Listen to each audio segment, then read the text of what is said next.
Et si vous pouviez livrer plus sans agrandir votre équipe? L'intelligence artificielle n'est pas un gadget, c'est un levier de création de valeur. One9 développe des solutions IA sur mesure pour automatiser vos processus. One9.ca, l'équipe de développement IA la plus efficiente au Québec, fière de propulser le balado Y a-tu pensé?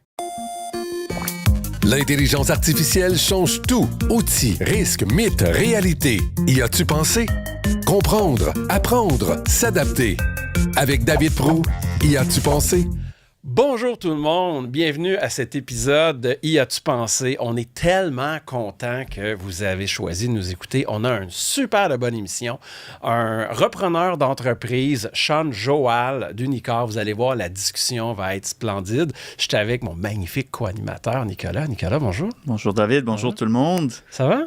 Très bien, Ouais. très bien. J'ai hâte d'avoir ces conversations aujourd'hui parce que c'est une entreprise traditionnelle, manufacturière, que on ne penserait pas nécessairement comment l'IA peut être intégrée à cela, mais je pense qu'il va nous mettre de la lumière sur qu'est-ce qui se passe dans cette usine. Je crois que Sean est l'exemple parfait pour tous les repreneurs potentiels du Québec, de voir comment prendre une entreprise classique, l'optimiser avec l'IA, permet de la faire grandir ou de raccourcir le temps de rachat. Ouais. Donc, Et autant niveau opérationnel dans l'usine que sur l'entreprise en tant que telle. Mais c'est quoi? C'est tellement une belle conversation. Allons-y maintenant. Let's go!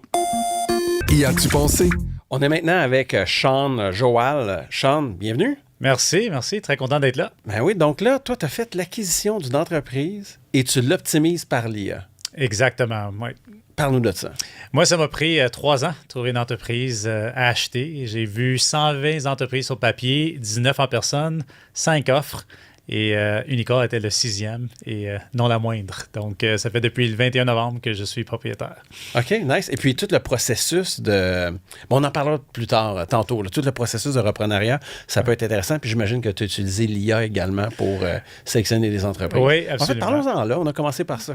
Oui, parfait. Non, écoute, moi, j'ai été très chanceux parce que j'ai un très bon réseau. Je suis allé dans mon réseau, j'ai regardé pour acheter une business, j'avais des critères. Puis, pourquoi tu avais un bon réseau? Tu faisais quoi avant? Moi, je faisais du coaching d'entreprise. Donc, j'avais une business d'éclairage, que je suis sorti des opérations, mais je suis resté investisseur. Après ça, j'étais allé coacher des entreprises dans une méthodologie de croissance qui s'appelle Scaling Up.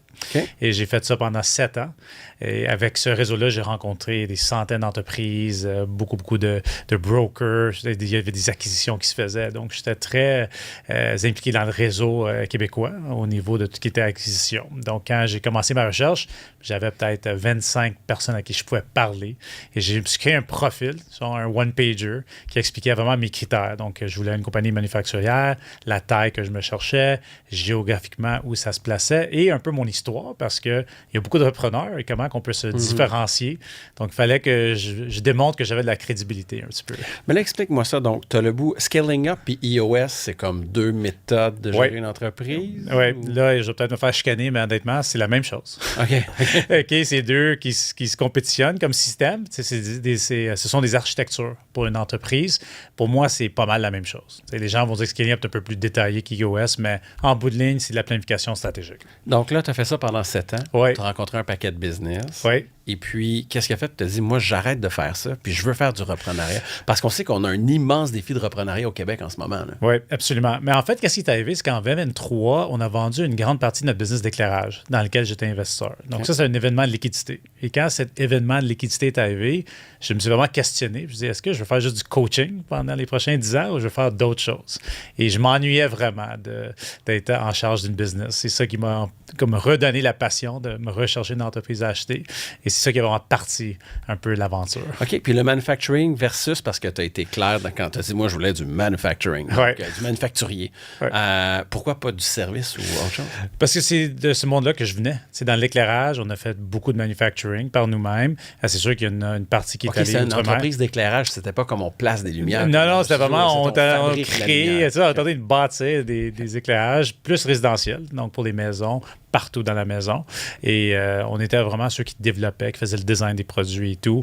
C'est un domaine que je comprends et je me suis dit, si j'embarque dans la technologie dès le début, une business de service, c'est pas là-dedans que je suis si à l'aise. OK. Donc là, on veut parler beaucoup de ce que tu as fait dans ton entreprise, mais on sait qu'en ce moment, c'est sûr qu'il y a des repreneurs potentiels qui nous écoutent. Oui. Il y a un immense programme de repreneuriat au Québec. On a maintenant un repreneur en chef. On a toutes ces choses-là. Donc, comment as-tu utilisé l'IA? Mais là, c'est en 2023. Fait que là, les modèles n'étaient pas très, très, très bons en 2023. Est-ce que tu as pu utiliser l'IA ou si c'était à refaire aujourd'hui? Comment tu utiliserais l'IA pour t'aider à scouter, trouver, identifier, préparer, analyser tes cibles potentielles? C'est sûr que j'ai fait vraiment trop de travail manuel et je suis un peu jaloux que j'aurais pu faire ça maintenant. Ça a été plus facile parce que j'ai fait beaucoup de recherches par moi-même. C'est sûr que les modèles commençaient à sortir, mais j'ai pas eu la chance de les utiliser autant pour peut-être faire des analyses financières, comme par exemple, pour comprendre les ratios et la profitabilité, qu'est-ce que la compagnie vaut vraiment. J'avais de l'aide. J'avais des firmes externes qui m'aidaient, mais je ne pouvais pas le faire nécessairement par moi-même. Une chose que j'ai faite plus tard dans le processus, c'est créer vraiment un scorecard de qu'est-ce que je me recherchais. Puis ça, j'ai utilisé les IA un peu à travers ça pour c'est quoi les critères que je dois vraiment regarder quand je veux acheter une entreprise et mettre un peu un weighted average, comme on dit, à tout ça, parce que le fait que c'est proche de chez nous, c'est aussi important qu'il y ait une belle équipe, comme par exemple. Qu'est-ce qui est plus important pour moi en tant qu'entrepreneur? C'est sûr que ça peut être un peu personnel, mais la réalité, c'est que c'est plus important qu'il y ait une belle équipe que ça soit juste à côté de chez vous, tu sais, comme business. Donc, je pense que ces critères-là, c'est un élément, mais vraiment au niveau de la recherche, maintenant avec l'IA, je pense que c'est beaucoup, beaucoup plus facile à comprendre les types de domaines, les industries, tu sais, se faire un plan d'affaires avec IA. Mais c'est dangereux aussi, je pense, parce que ça peut être trop facile de juste se baser et se fier avec l'IA. Dans l'achat d'une entreprise, il y a un élément très personnel. Très, très personnel. Il y a aussi l'aspect que tu ne peux pas engager quelqu'un pour faire tes push-ups. C'est vrai. Tu sais, moi, il m'est arrivé quelque chose de très drôle cette semaine. J'ai un client qui veut que je lui fasse un flux d'automatisation là, assez complexe pour automiser des trucs avec l'intelligence artificielle. Puis tout son cahier des charges, il l'a fait rédiger par l'AI, par Claude Cowork. Puis, il y avait plein de bonnes choses, mais ça passait à côté de plein de choses importantes. Donc, c'est ça qui est spécial avec l'IA aujourd'hui, c'est que ça va t'allumer des lumières. La joke est pas... c'est une bonne joke. Ça va t'allumer des lumières sur des choses auxquelles tu n'as pas pensé, mais ça peut passer à côté de détails super importants. Ouais. Puis, tu sais, tu l'as vu dans toute l'analyse que tu as fait avant d'acquérir une entreprise. Ouais. Bien, tu demanderais juste à Claude Cowork de faire l'analyse, puis il pourrait passer à côté des choses. Oui. Moi, je pense, honnêtement, j'aurais probablement fait des erreurs si j'aurais utilisé l'AI versus utiliser ma firme, Richter, que j'ai utilisée, qui était avec moi tout au long, qui ont fait mes analyses financières, qui sont venus visiter les entreprises avec moi, qui ont challengé le vendeur. C'est pas des choses qui peuvent être facilement faites par IA. Mais je vais corriger. Tu as dit si j'avais utilisé l'IA. Moi, j'aurais dit si j'avais juste utilisé j'aurais l'IA. Dû... T'as raison. Oui, parce qu'il y a vraiment une partie qu'on peut déléguer de notre travail plate. Puis donc, c'est ça une chose qui m'est arrivée de drôle cette semaine, c'est je reçois un cahier des charges, là, je l'ai mesuré, là, 12 mm d'épais. Parce que je l'ai imprimé pour le plaisir de voir, OK, c'est quoi? Puis tout généré par Claude. Puis il y avait comme des gros trous dedans. Mais bon. Aussi, en passant, depuis 2 semaines, il y a un nouveau module d'analyse financière qui a été déployé autant dans Claude que Perplexity. Ils l'ont lancé à genre 1h30 de différence quand ils l'ont publié. Incroyable. Mais ça fait la même job. Donc, pour analyser des états financiers, recevoir des commentaires, challenger et tout, ils ont fait une super belle job. D'ailleurs, c'est quelque chose, j'ai un masterclass là, que je fais une fois par mois. Je vais couvrir ça avec mes membres la semaine prochaine. Probablement que ça m'aurait sauvé de l'argent. Ça, c'est ça. Puis souvent, des fois, c'est juste de faire le travail de base qu'ensuite tu donnes à ton professionnel. Exact. Quand c'est le temps, avec les avocats, par exemple, le temps que tu peux sauver à juste faire le travail de base, puis dire commente ça. Les avocats aiment moins ça. Beaucoup moins ça. C'est sûr. Mais c'est quand même le monde dans lequel on va vivre. Si tu devais recommencer aujourd'hui à acheter une entreprise, quels éléments les plus énergivores que tu pourrais remplacer avec l'IA? Définitivement, la recherche de l'industrie, comprendre mieux les marchés. J'ai fait beaucoup de choses manuelles à ce niveau-là, juste mes propres recherches, mais si j'avais des moteurs qui auraient pu m'aider plus à ce niveau-là, ça c'est sûr. Oui, toutes les ententes, le back and forth avec les avocats, avec les fiscalistes, c'est sûr que j'aurais pu sauver du temps et de l'énergie beaucoup et de l'argent à travers tout ça. Ça, c'est sûr à 100%. Donc là, maintenant que ça a été dit, tu fais l'acquisition. Oui. Et là, comment tu as utilisé l'IA dans ta business? Avant ça, parle-nous, tu sais quoi la business en tant que tel? Oui, absolument. Donc, c'est assez précis, niche. Puis les gens me demandent pourquoi tu voulais aller là-dedans. Puis je me cherche juste d'une compagnie manufacturière qui a rencontré mes critères. Je pensais jamais de ma vie être dans ce genre de business-là. Donc, nous, on fait du moulage par injection. Okay, de pièces très techniques en résine et polycarbonate.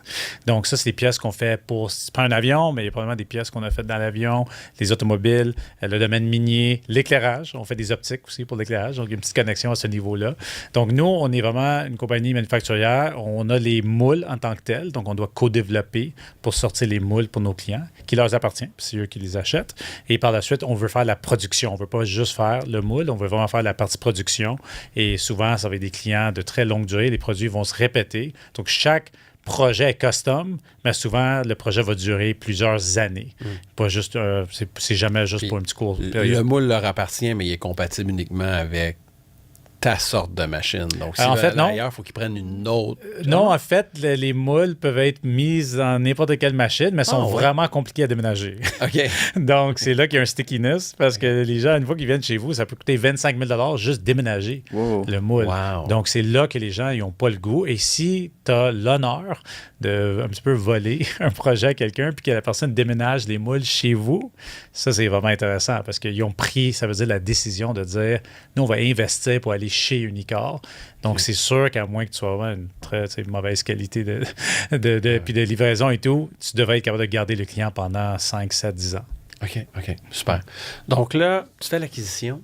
Et là, j'imagine tu veux appliquer ta méthodologie scaling up, puis il y a plein de choses que tu veux faire et tout. Donc, dis-nous comment tu as fait pour optimiser ton entreprise avec... Absolument. C'est sûr que je ne peux pas prendre tout le crédit en 6 mois, OK? Parce qu'il y avait une équipe d'ingénierie, il y a des gens très intelligents déjà à l'interne, et il y avait déjà une philosophie IA dans cette business-là qui est le fun à voir. Et on ne partait pas de si loin. Quand je regardais certains de mes clients de coaching, il y en a, là, pour eux, c'était traumatisme total, l'IA. Ils ne comprenaient absolument rien, puis comment l'intégrer. Tandis que cette business-là avait déjà pris certains pas qui était quand même positif à ce niveau-là. Comme quoi, par exemple?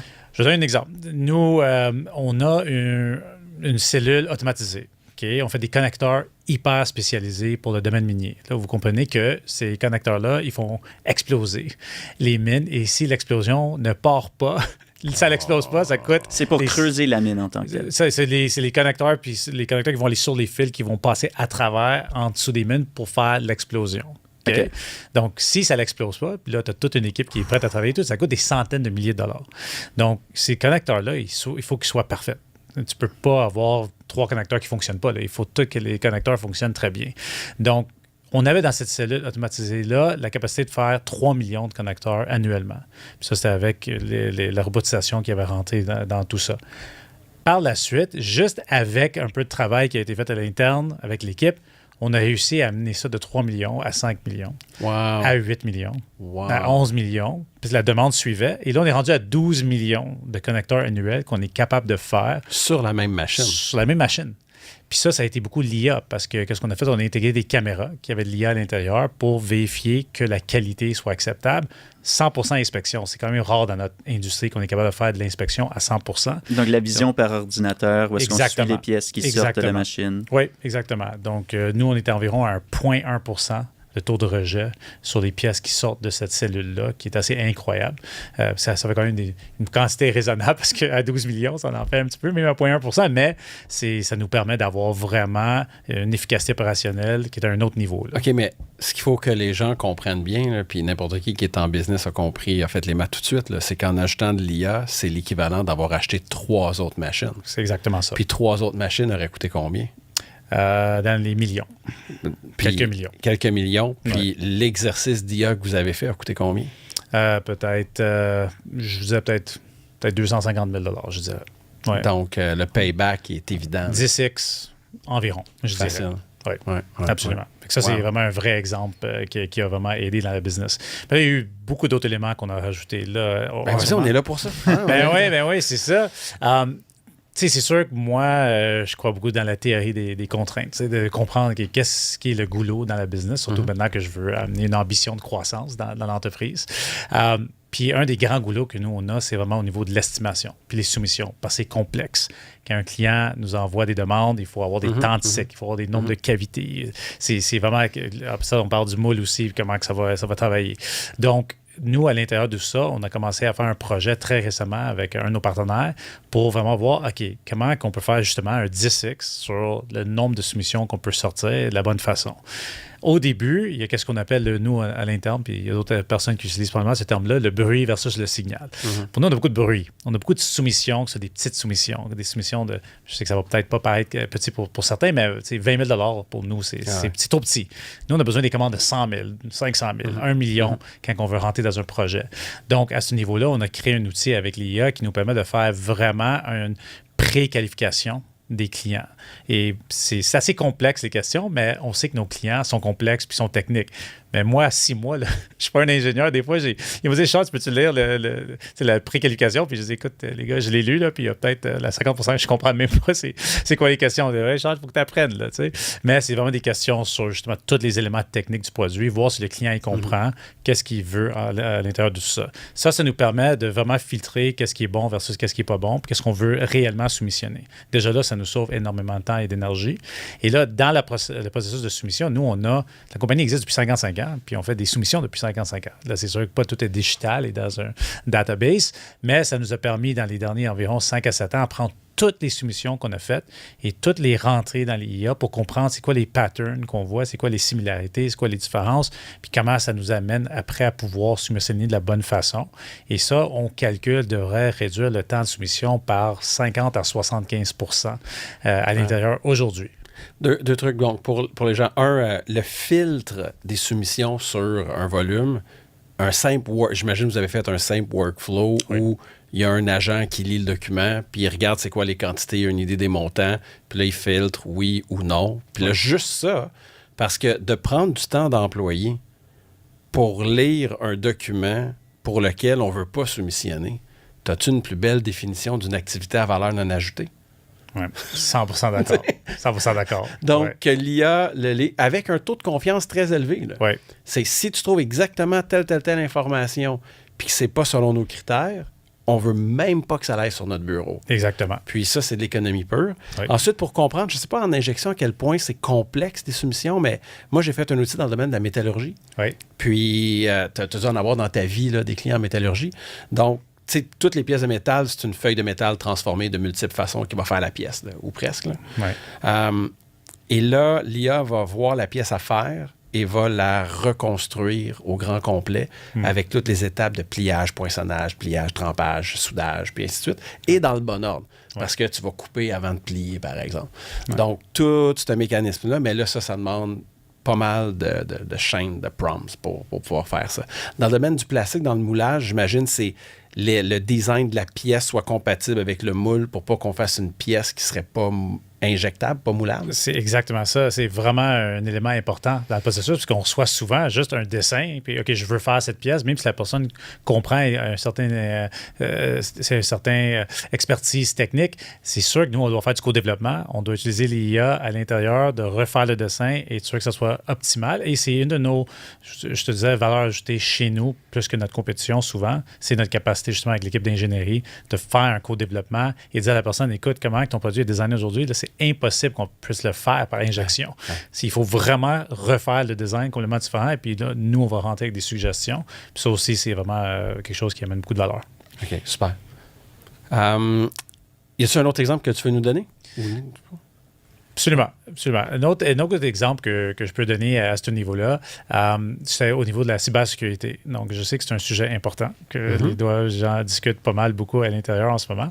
Mais pour nous, ça a été quelque chose de vraiment important dans la façon qu'on a commencé à faire le filtrage de tout, qu'est-ce qui arrive. Moi, c'est une grande part pour moi. Acheter une nouvelle entreprise, et j'avais même été conseillé par beaucoup de gens que souvent, il y a des cyberattaques aussitôt que tu achètes une nouvelle business. Donc, pour ceux qui veulent peut-être être des repreneurs, gardez ça en compte. Il va falloir un budget. Puis comprendre comment se protéger, puisque ça va seulement s'accumuler là, avec tous les outils qui existent en ce moment sur le marché. Mais je sais pas ça. Oui, non. Regarde, la rumeur veut que Mythos va être disponible au grand public demain. Ah, ouais. Donc, au moment de cet enregistrement, on va voir. Okay. Puis, ça ferait du sens parce que Anthropic n'avait pas assez de GPU. Là, maintenant, ils sont dans la ferme de GPU d'Elon Musk, Colossus 1. Puis là, ils ont plein de GPU. Puis la preuve, c'est qu'hier matin, quand vous êtes connecté sur Anthropic, sur Claude, vous aviez 2 fois vos crédits pour le mois. Ouais. Pourquoi? Ben, parce qu'ils payent un loyer pour une tonne de GPU puis ils les utilisent pas. Donc là, ça, c'est une bonne nouvelle. Mais l'idée de Mythos, c'est que vu que Mythos va être capable de trouver toutes les failles de sécurité, ben, on pourrait vivre dans un Internet et un monde beaucoup plus sécure. Okay. Fait qu'il va y avoir la période de transition que là, il va peut-être avoir des actes hostiles, mais en même temps, les grands joueurs du domaine ont eu accès avant et ont eu le temps de mettre les patchs nécessaires. Dans le monde open source, il y a une crise, c'est un bien grand mot. Mais en ce moment, il y a beaucoup de failles qui se font découvrir, justement à cause de ces modèles-là. Mais là, ces failles-là vont toutes se faire résoudre, là. Donc, ça veut donc dire qu'on pourrait littéralement dire que des solutions privées n'auraient pas plus de sécurité que les solutions open source parce que les solutions open source auraient passé à travers Mythos. Wow. Ça me permettait à beaucoup mieux dormir. Ça, c'est sûr. Écoute, tu vas peut-être pouvoir mieux dormir à partir de demain. J'aime ça. Ça serait mon rêve. Donc, je ramène à ton histoire. Donc, tu disais cybersécurité, faire attention quand on vient d'acheter une entreprise, c'est là qu'on peut se faire attaquer. Puis vous avez utilisé l'IA pour vous protéger. Comment? Et c'est pas quelque chose qu'on pense, surtout en industriel, que la cybersécurité doit être une réflexion. Moi, c'est certainement pas dans ma liste de choses à faire dans une transition dans ce nouvel business. Là, mais c'est dans le champ là, ça. Puis ils vont vraiment pousser beaucoup là-dessus. Heureusement, j'avais un ami proche qui a une belle compagnie S3 Technologies. Un petit punch pour eux. Ils font un excellent travail. C'est eux qui sont vraiment venus nous challenger. Et ils nous ont simulé des attaques pour voir aujourd'hui est-ce qu'on est capable de soutenir une attaque de leur part. On était quand même meilleur que beaucoup de leurs clients au début. Qu'est-ce qu'ils étaient. Ils étaient contents de voir ça. Mais c'est sûr qu'après ça, ils ont rentré d'autres outils pour nous, spécifiquement un chatbot avec qui on peut discuter quand on a des peurs ou quand on pense qu'ici, il y a quelque chose qui n'est pas correct. C'est vraiment une première ligne de détection. Je pense que ça sauve du temps à tout le monde pour savoir si c'est vraiment une menace réelle ou est-ce qu'on a besoin d'impliquer quelqu'un d'autre. Mais tu vois, moi, je serais tenté de la connecter directement sur les courriels. Oui. Qu'au lieu, quand l'humain a un doute, tu sais, ton coup de token, là, de dire non, on va toutes les passer dans le filtre. Là. C'est ce genre de truc qui se bâtit assez rapidement. Oui, mais on a mis un gars demain, fait que je pense que c'est une bonne opportunité pour moi de voir où ils sont rendus là-dessus. Ton flow, ça serait simplement courriel rentre, un IA lit, il filtre oui ou non, ça sera usagé, puis ensuite ça se rend dans la boîte à courriel, puis c'est réglé. Là. Mais est-ce que ça, c'est le risque le plus élevé? Vraiment juste du phishing, du hameçonnage? Oui, bien, le phishing, mais évidemment, une vraie attaque. Là.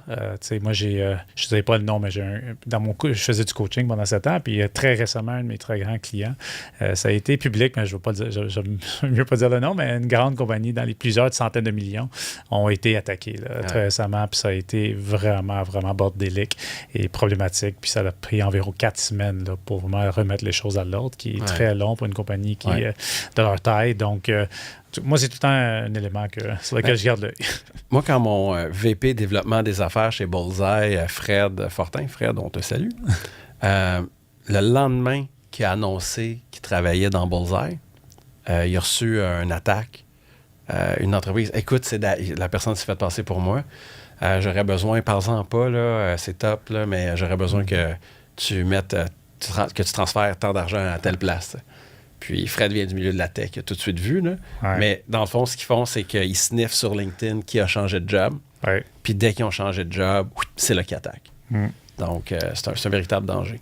Une chose que j'ai trouvé intéressant comme dernier point là-dessus, c'est qu'on a fait un test à pas mal tous les employés qui ont un courriel. Puis c'est random. Là, qu'on envoie juste des courriels, mais ils sont vraiment bien faits, les courriels. Là, au point que même moi, des fois, je lis le courriel, je suis comme... Attends, là, tu sais, c'est vraiment bien écrit. C'est vraiment un vrai courriel ou pas? C'est vrai que j'y pense. Puis je pense que ça met dans l'habitude pour les gens dans le bureau, surtout, mais aussi nos superviseurs en arrière pour être sûr de faire attention dans tout ce qu'ils reçoivent. Puis jamais juste prendre pour acquis que c'est un bon courriel. Oui, puis aussi, comme j'avais vu de quoi, c'était, je pense que c'était avec Microsoft. Donc, tu prends un R et un N collés, puis ton cerveau, rapidement, il voit un M. Donc, ils prennent des noms de domaine qui vont traficoter comme ça. Ouais. Puis les gens, dans la formation, ils disent « Regardez le nom de domaine », ils regardent le nom de domaine, ça a l'air d'être la vraie affaire. Alors que pour ça, l'IA mordrait jamais, jamais, jamais.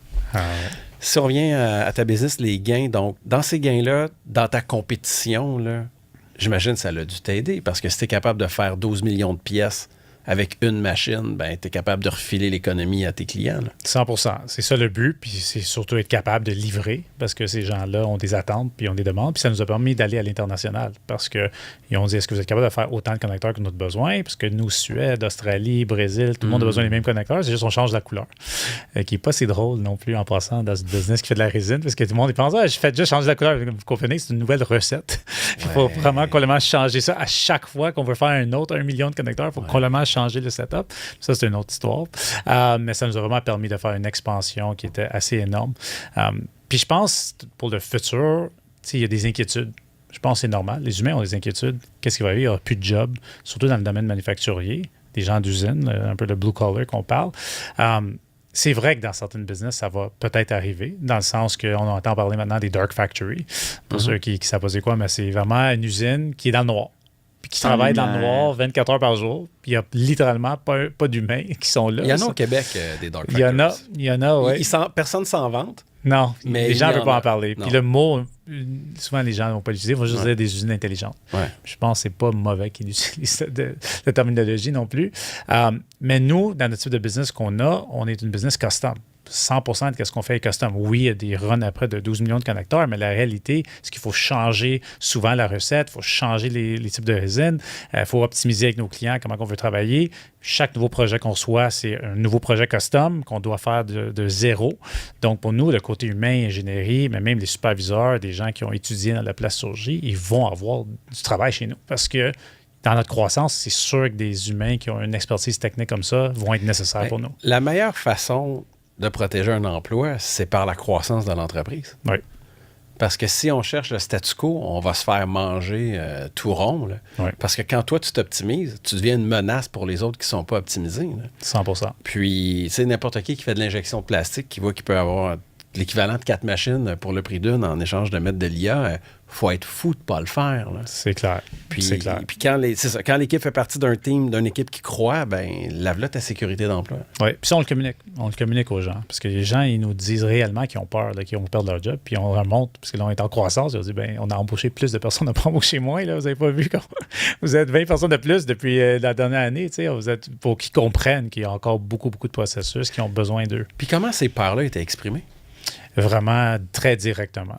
Juste parce qu'ils ont vu les cellules automatisées arriver, ils ont vu, parce que nous, les robots ont été intégrés seulement dans les 3-4 dernières années. Là, ça ne fait pas des décennies que ça existe. C'est depuis 2022, 2023 que l'ancien propriétaire, moi, je ne prends pas aucun crédit, il était exceptionnel, Mohamed, dans ce qu'il a bâti chez nous.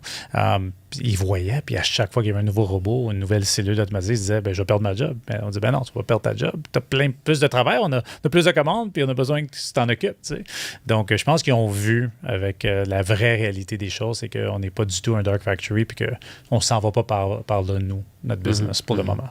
Mais j'imagine les emplois changent aussi. Maintenant, c'est plus des techniciens, des experts en robotisation qui doivent manipuler, faire la programmation des robots, versus historiquement, parce que c'est vraiment mettre le moule en tant que tel ou faire l'injection, disons, plus manuellement. Oui, c'est un excellent point, Nicolas. Ça, c'est un rôle tellement important chez nous. Et puis, des robots, des gens, je sais qu'on n'en parle pas beaucoup, mais des robots, ça brise.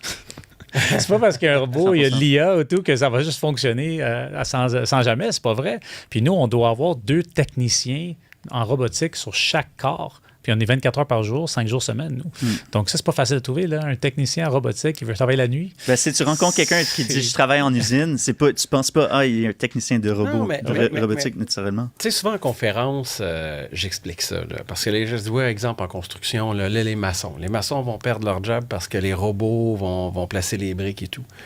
Puis là, je dis, non, mais c'est inhumain de demander à un être humain de se briser le dos à poser des briques. Le futur dans lequel on va vivre, ça va être un maçon qui va superviser 8 robots en train de poser les briques. Puis là, si on a un maçon pour 8 robots, ton coût de maçonnerie au pied carré vient de baisser. Ouais. Et tu viens d'augmenter l'affordability en français, l'accès à la propriété, là, ça est rendu moins cher parce qu'on est capable de produire plus. Mais c'est ce bout-là que les gens, ils voient juste l'effet direct de dire quelqu'un, on va avoir besoin de 7 maçons de moins, vu qu'on va avoir 7 robots avec un humain. J'écoutais un exemple vraiment parfait. Avant, il y avait des opérateurs d'ascenseurs. Donc, la première personne qui est rentrée dans un ascenseur sans opérateur. Ici, la conversation était avec les voitures autonomes. Ouais. Mais c'est la même chose. Il y a du changement et, tu sais, qu'est-ce que cette personne va faire? Là, bien sûr, il n'y a plus d'opérateurs d'ascenseurs. Peut-être ça va revenir comme pour la nostalgie quelque part. Ouais, ça existe déjà. Hein? Moi, j'ai un ami qui, dans la restauration, des hôtels, des restaurants, sont en train de rénover un de leurs restaurants. Puis, c'est vraiment la compagnie de construction a amené des robots déjà aujourd'hui. Puis, c'est eux qui plaçaient pour la construction. Pour la construction. Il était super surpris. Il nous parlait de ça hier. Il dit, genre, je pense pas qu'on était rendu là. Mais il y avait vraiment 2 humains avec un robot. Puis, le robot, c'est lui qui faisait toute la place. C'était des morceaux très lourds qu'il avait à placer. Très cool. Puis, il le faisait déjà. Puis, c'était eux. Ils étaient vraiment pas à s'en faire avec ça physiquement.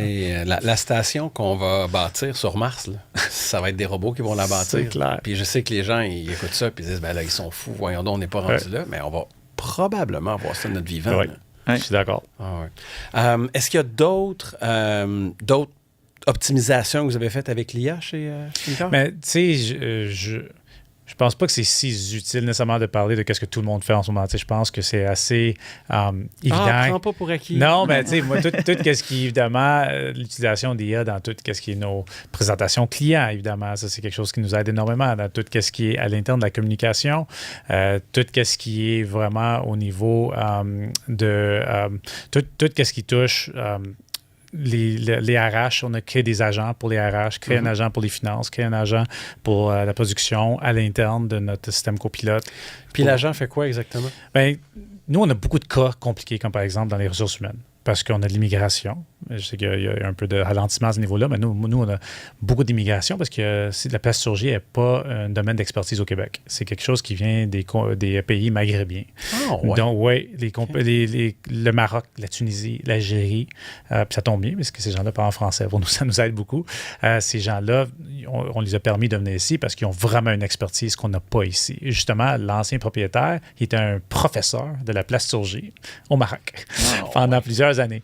Mais ça nous cause beaucoup de cas complexes dans tout ce qui est les ressources humaines. Là. Puis ça, on a ça depuis 5 à 7 ans. Ça aussi, on a tout rentré, toutes les informations, tous nos guides des employés, tous les cas difficiles qu'on a eus, on a tout rentré ça dans notre agent copilote pour dire que quand le prochain cas va arriver, mais je veux que tu aies tout l'historique de qu'est-ce qui t'est arrivé, CNSST, comment on l'a communiqué. Puis ça, pour notre directrice RH, maintenant, c'est très, très, très efficace pour elle de pouvoir sortir les meilleures solutions rapidement. Okay, mais ça, c'est gros, corrige-moi si je me trompe, mais c'est gros du copilote qui interroge SharePoint pour aller chercher les documents dans SharePoint. Oui.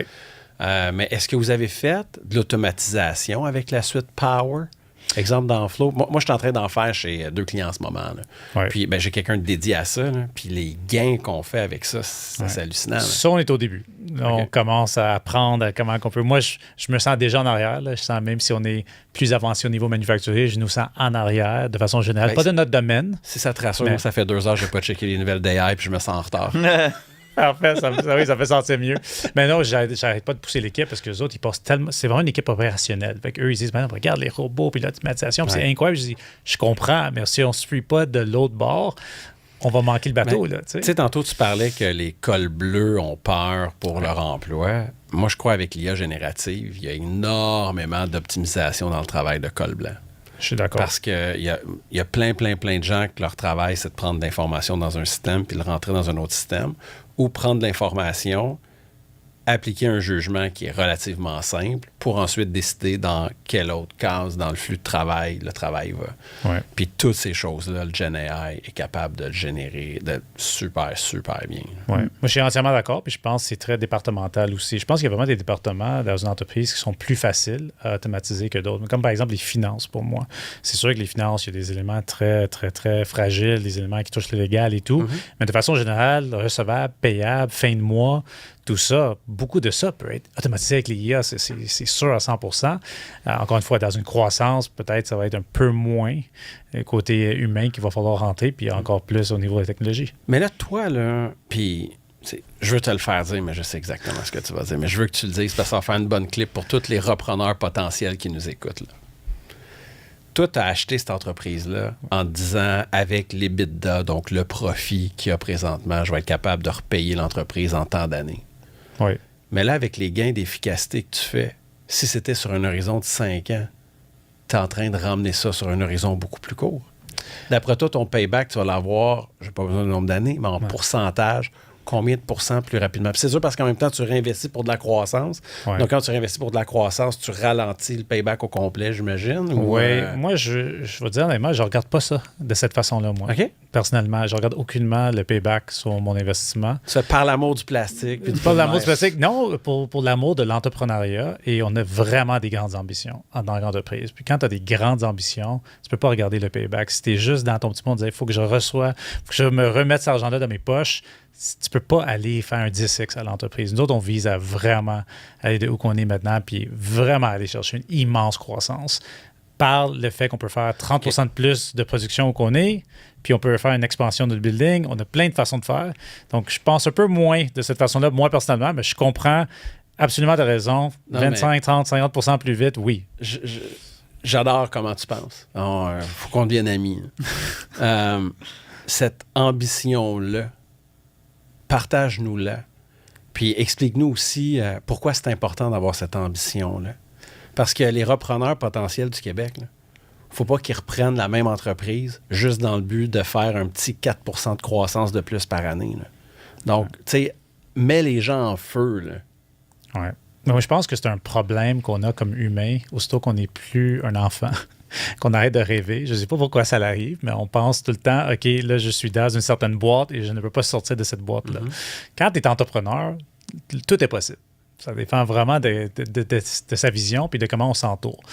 Moi, je suis obsédé avec la culture d'entreprise. Puis je sais maintenant, on parle un peu moins, je sens, de façon générale, en entrepreneuriat de ça, parce qu'on parle tellement d'automatisation puis d'IA puis tout. Mais pour moi, les humains restent vraiment la force de l'entreprise. Et quand j'embauche quelqu'un, moi, je veux savoir si la personne-là est capable de faire un 10x aujourd'hui avec la business ou est-ce qu'eux aussi, ils pensent juste à la petite croissance de simple et tout.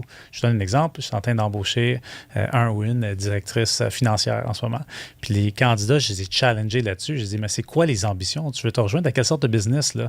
Moi, je ne me cherche pas quelqu'un maintenant qui ne pourrait pas être mon VP, qui ne pourrait pas être mon CFO quand on va faire un 10X. Il faut que tu sois capable de me prouver que tu es la personne aujourd'hui. Fait que ça sort un peu les gens de leur mentalité de dire, je vais arriver ici puis je vais remettre des processus comptables en place. Mais je pense que ça s'applique à la business au complet. Je pense qu'il faut être capable d'avoir une vision ambitieuse puis d'être plus, OK, comment je peux utiliser les IA pour faire un 10X? Pas comment je peux utiliser les IA pour me ramener un peu d'argent dans mes poches. Tu ne pourras jamais avoir la croissance incroyable que tu veux en pensant de cette façon-là. 100%. Fait qu'il faut sortir de cette mentalité-là, dans mon opinion, en tant que repreneur. Puis je comprends, il y a du risque là-dedans. Il y a du risque. J'ai peut-être un appétit un peu plus grand pour le risque dans ce que j'ai fait. Mais pour moi, être entrepreneur, c'est prendre des risques. C'est ça que c'est. Oui, 100%. Donc, comment l'IA peut t'aider à aller encore plus loin dans cette vision-là du 10X, d'une part? Nous, on est dans un grand exercice de positionnement en ce moment. Okay? C'est un mot qu'on n'utilise pas tant, pas assez dans mon opinion. Puis peut-être parce que j'ai fait un peu de planification stratégique, ça me touche plus au cœur que d'autres, mais je crois qu'il faut qu'on comprenne mieux notre positionnement. C'est quelque chose qui est énorme, puis les IA peuvent absolument nous aider parce que nous, le problème, c'est qu'on est trop diversifié. On peut tout faire. On peut littéralement faire des choses en résine pour tous les domaines quasiment qui existent sur la planète. Mais en même temps, on ne peut pas être hyper niche parce qu'on est quasiment exclusif avec tous nos clients. Tu sais, si on est avec un client dans le domaine minier, on ne peut pas prendre son compétiteur. On développe plein de produits techniques pour lui. Donc, ça nous force à penser un peu entre les deux. On ne peut pas être niche, on ne peut pas être hyper diversifié. Il faut aller se trouver 3-4 industries dans lesquelles on veut travailler. Vous ne pourriez pas être fournisseur, par exemple, pour plusieurs mines. Si c'est le connecteur, par exemple, juste scale up les connecteurs pour toutes les mines, peu importe. Moi, je ne crois pas parce que c'est vraiment du co-développement. Puis il y a vraiment quasiment des brevets dans certains des cas. Puis il y a vraiment du prototypage spécialisé qui est fait, des NDA qui sont signés. Donc, pour moi, non, ça ne se ferait pas facilement à ce niveau-là. Donc, il faut se trouver peut-être des clients parallèles ou en connexe. Mais, disons, le domaine électronique ou industriel, c'est large. Puis on peut faire plusieurs choses. Mais je ne peux pas prendre deux compétiteurs directs. Mais comment l'IA t'aide à ça?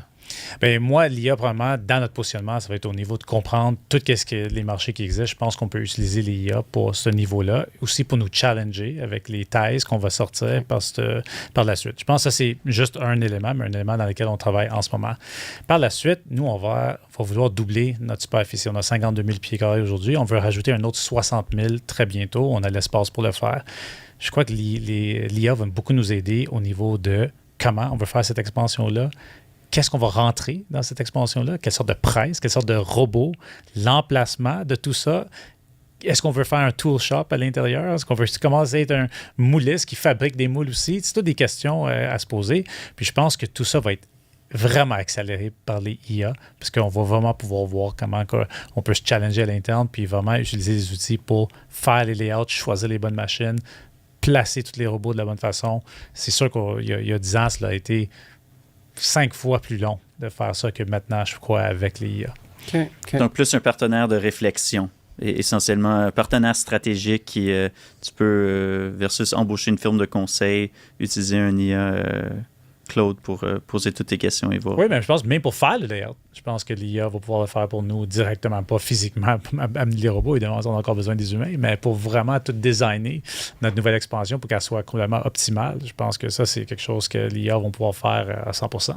Comme on parlait avant avec la firme, l'architecte, ça ne va pas remplacer l'architecte ou l'ingénieur qui va faire le layout, mais ça peut sauver vraiment du temps en amont afin de faire le layout. Une image que je vois, là, c'est, tu sais, quand tu fais de l'autoconstruction, tu peux t'entendre là, je ne sais pas à quel point c'est en règle avec le Code du bâtiment du Québec. Là. Donc, si je propose de quoi d'illégal, écoutez-moi pas.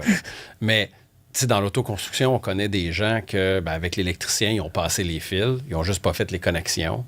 Puis là, ensuite, l'électricien, il vient, puis il fait les connexions. Puis je pense que ce genre de travail-là, le travail moins complexe de passer des fils, qu'il faut payer l'électricien le même taux horaire pour le faire. Mais là, on est capable, avec le travail cognitif, de donner ça à l'IA. L'IA fait l'équivalent de passer les fils, puis ensuite, la personne compétente vient en arrière et fait les connexions. Puis ça aide l'économie au grand complet. Parce que tous les électriciens qu'on ne gaspille pas à juste passer des fils dans des murs, on est capable de les prendre pour faire les connecteurs, parce que c'est là que le feu pogne. Oui. Mais imagine aussi faire le setup d'une nouvelle machine avec un nouveau robot. T'sais, moi, je pense que l'IA vont avoir un grand rôle à jouer avec ça, juste dans comment on a amené 3 millions de connecteurs à 12 millions. Mais là, quand on va rentrer un autre 10 price avec les robots, mais le setup de la tout configuration. Ça, la configuration.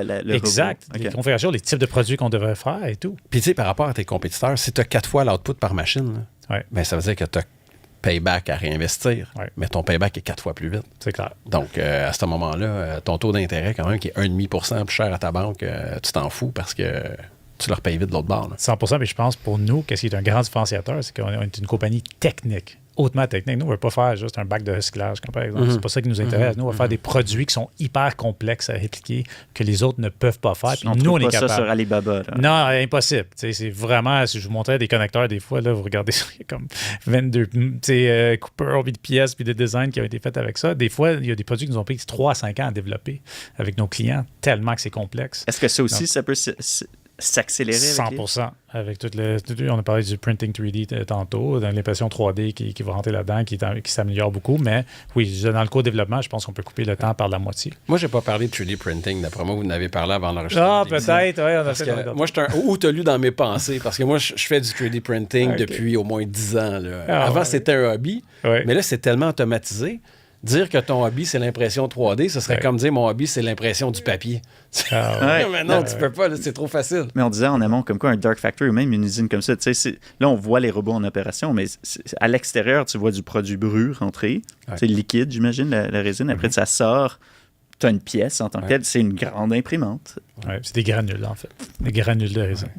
Mais l'avantage, j'imagine, du moulage, c'est la résistance de la pièce par rapport au 3D printing. Remarque qu'il doit y avoir des 3D printers encore meilleurs, j'imagine. Mais chaque layer cause une probabilité de rupture. C'est clair. 3D. C'est clair. Puis il y a des pièces qu'on fait pour, disons, BRP. C'est des pièces qui sont vraiment complexes. Faudrait demander à l'expert professeur du plastique. C'est ça. On peut lui parler. Puis, là, maintenant, les manufacturiers qui nous écoutent. Oui. Moi, je vais te dire ma méthodologie que je fais en entreprise. Là, ça va être comme un quasi-segment promo. Là, de comment moi, je fais ça en entreprise. Je vois les AI de 4 marches, 4 étapes. Okay. La première, c'est apprendre aux gens à juste utiliser les modèles pour faire des inférences. Ouais. C'est comme, apprends au moins à plus écrire tes courriels, à plus avoir à écrire dans une langue qui n'est pas ta langue maternelle, ou, tu sais, comme, utilise ça en premier. Ouais. La deuxième, c'est l'utilisation des modèles agentiques comme Claude Cowork. Ouais. De dire, bon, ben voici comment tu peux te créer des skills, comment tu peux sauver du temps avec ça. D'ailleurs, c'était l'émission de la semaine dernière, je donne un petit cours de base sur comment créer des skills. Ça, c'est la deuxième étape. Ouais. La troisième étape que je vois, c'est la partie d'automatisation. Donc, quelque chose arrive, l'IA le fait toute seule, lui-même, même pas dans le loop. Puis le quatrième, c'est un truc que j'appelle l'Enterprise OS, qui n'a pas rapport avec iOS, qui est un peu différent où tu as une architecture tellement développé comme un système d'opération pour une entreprise que ça t'emmène toute l'information au bout des doigts, comme un système d'exploitation. Chose que je suis en train, là, de travailler dessus beaucoup. Donc, par où commencer? Moi, je dis toujours, il faut commencer. Tu peux faire de la formation puis de l'automatisation en même temps, mais il faut au minimum commencer par l'automatisation. Mais pas vrai. Tu peux faire de l'automatisation sans formation, mais ton monde ne saura pas comment l'utiliser. Puis, ton payback immédiat, c'est comme apprends ton monde à l'utiliser, puis fais-toi des automatisations. Puis même ces deux choses-là sont future-proof. Parce que les aptitudes que tu acquiers aujourd'hui, c'est des aptitudes qui vont être encore utiles demain. 100% d'accord. Est-ce que toi, as-tu un autre angle par où commencer? Ou, non, je pense que c'est la bonne façon, mais je suis encore surpris qu'il y a certaines personnes qui n'ont pas l'ouverture d'apprentissage et l'ouverture d'esprit, un growth mindset. En ce moment-là, il n'y a rien de plus important. Il faut que tu te dises, si tu es un employé, que tu es un entrepreneur, n'importe quoi, il faut que tu dises « j'ai besoin d'apprendre ». Si tu ne veux pas apprendre, t'es fait, dans mon opinion en ce moment. C'est ceux qui vont apprendre et prendre le temps d'apprendre et s'adapter et être agile. C'est pas dans la nature humaine pour beaucoup de personnes. Il faut être capable de changer ce mindset-là. Tout commence par là. Bien, tu as dit le mot-clé, c'est mindset. 100%. C'est une approche culturelle. Il faut que dans la culture, on célèbre le changement, l'adaptation au changement et non pas idéaliser un passé qui ne pourra plus jamais exister. Je suis 100% d'accord avec toi. Et récemment, j'ai passé quelqu'un d'entrevue et la personne m'a dit « Non, moi, l'IA, ça ne m'intéresse pas. » Moi, dans sa compagnie, il n'avait pas le droit de l'utiliser parce que c'était pour la confidentialité, pour plein de raisons. Puis il a dit « Moi, ça ne m'intéresse pas. » Puis l'entrevue a fini assez rapidement. Tu as dit raison, il fallait dire excuse. C'est ça. Parce que la confidentialité de l'information, c'est une excuse qui est utilisée pour ne pas adopter l'IA parce qu'il y a au moins 4 moyens très efficaces de protéger les données confidentielles 100%. En utilisant l'intelligence artificielle. 100%. Puis tu sais, tu parlais de l'adoption. Au moment de l'enregistrement de cet épisode, c'est la même semaine, ça fait pas 7 jours que le gouvernement canadien a présenté sa stratégie en intelligence artificielle. IA pour tous. IA pour tous. Et une des statistiques qu'il citait, c'est qu'uniquement 12% des PME utilisent l'intelligence artificielle. C'est une statistique de 2025, mais 12%. C'est incroyable. Sean, c'est fou. Ça n'a aucune allure. Ça n'a aucune allure. Il y en a beaucoup qui vont des problèmes tantôt. Mais ceux qui nous écoutent comprennent, changent, s'améliorent, s'adaptent et nous conquérons le monde ensemble. C'est bon? C'est une bonne conclusion. Sean, merci beaucoup, ça a vraiment été un plaisir. Merci, j'ai adoré. Merci. Y as-tu pensé?